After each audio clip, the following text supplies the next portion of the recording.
Queridos irmãos, queridas irmãs, então esse vídeo é de número 306,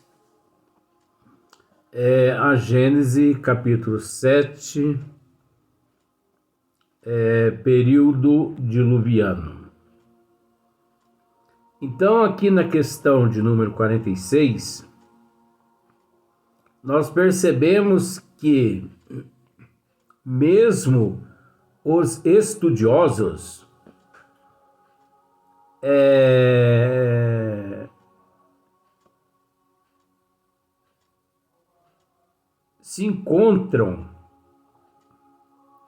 sempre se encontraram assim, meio que sem saber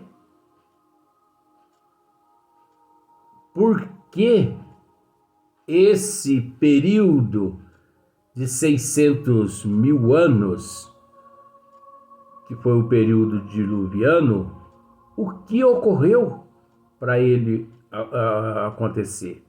Olha só para você ver. Esse foi, pois, o verdadeiro dilúvio universal. Dividem-se as opiniões relativamente às causas que devam tê-lo produzido. Então, dividem-se as opiniões. Ora, por que ocorreu esse dilúvio universal? Por quê? Isso entre os geólogos, isso entre os cientistas, eles sempre questionaram isso, mas por quê? Né? Quaisquer, porém, que elas sejam, o que é certo é que o fato se deu. Então é fato. Esse dilúvio de 600 mil anos, ele se deu.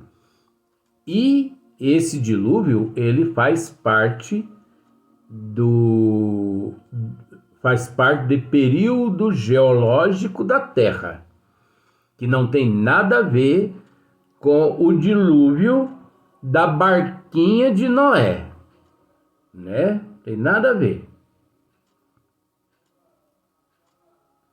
A suposição mais generalizada, Kardec continua, é a de que uma brusca mudança sofreu a posição do eixo e dos polos da Terra, né? A suposição mais generalizada é essa. Não foi Deus que veio enfurecido e disse a Noé: Noé, reúna tua família, faça uma barca, né? É barca mesmo, não é? Balsa, barca. Faça aí um Titanic aí. Faça um Titanic imenso de madeira e coloque dentro desse Titanic, né? Dessa balsa aí, essa arca de Noé, né? É arca. Coloque um casal de cada espécie.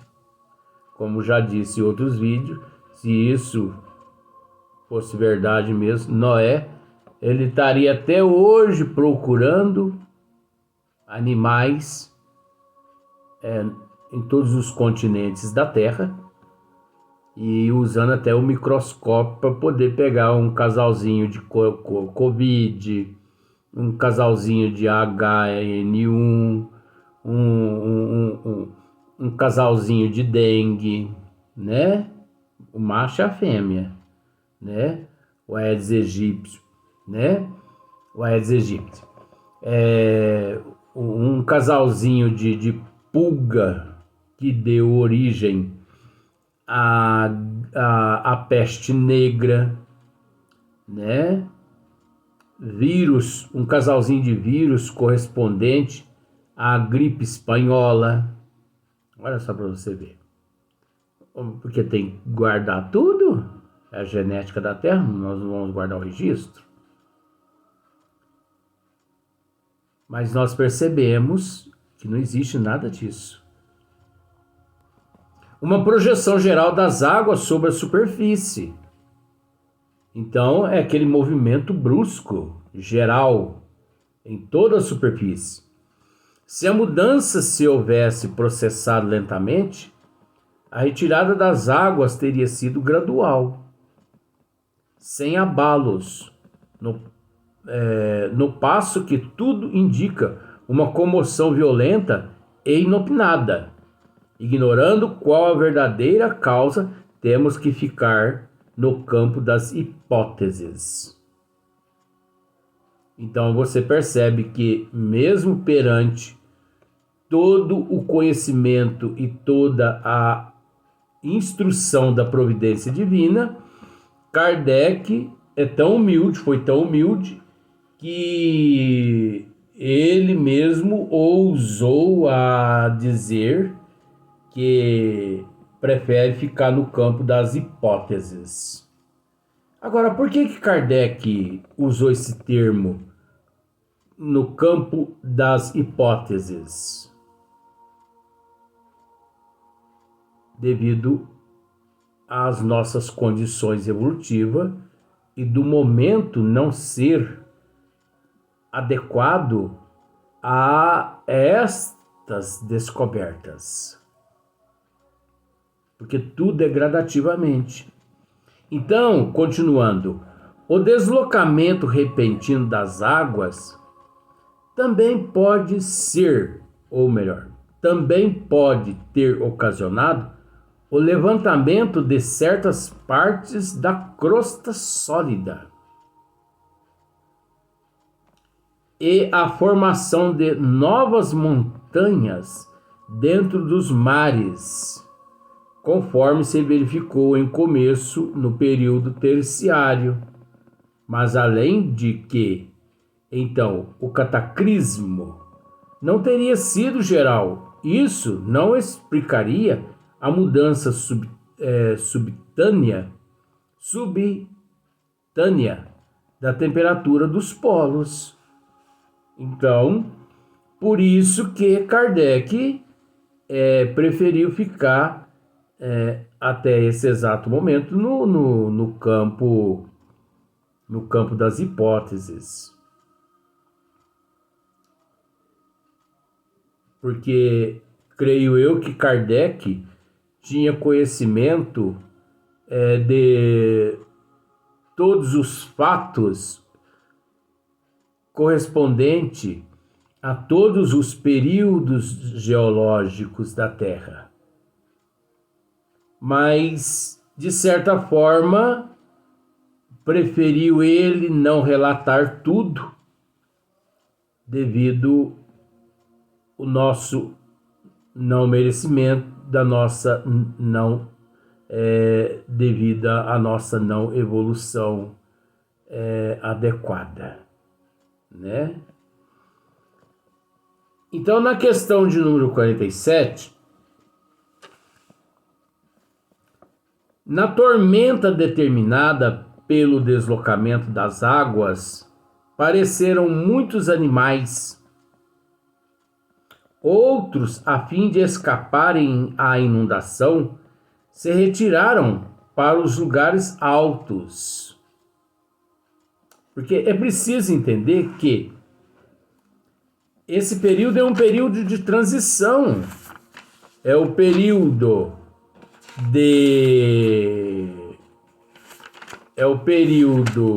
terciário para o período diluviano. Então, quando no período terciário muitos animais existiam naquela época, o mesmo não aconteceu no período diluviano. No entanto, narra-se aqui que os animais do período terciário, mediante toda aquela evolução das águas dos oceanos, né,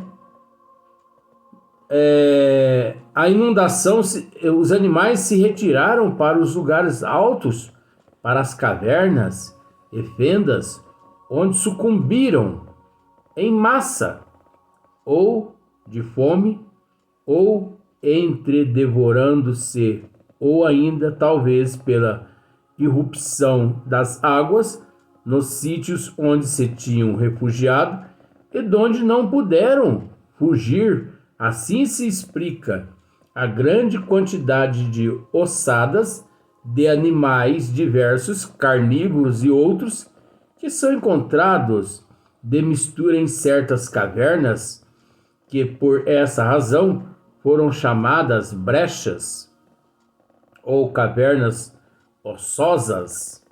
São encontradas as mais das vezes sob as estalagmites. Em algumas, as ossadas parecem ter sido arrastadas para ali, para a correnteza das águas.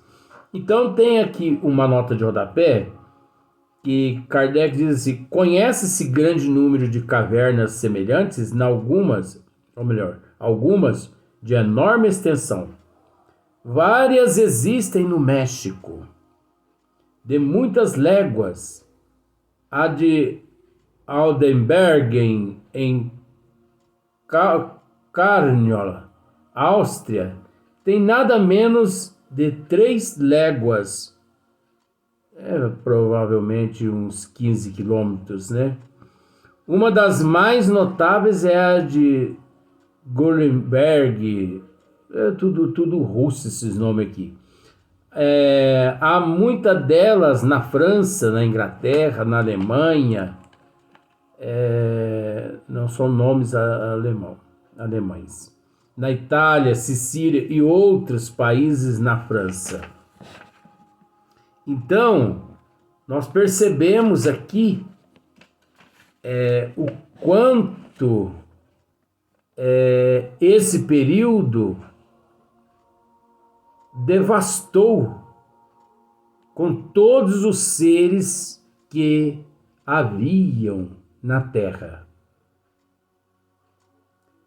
Esses seres foram pegos assim, tão de surpresa, né? Esse fato se deu assim tão repentino que pegou de surpresa muitos animais, que, narrando-se aqui Kardec, esses animais, muitos deles refugiando-se em algumas cavernas. Por isso que os cientistas, né, os geólogos, os espeleólogos e esses estudiosos todos, eles constantemente têm encontrado cavernas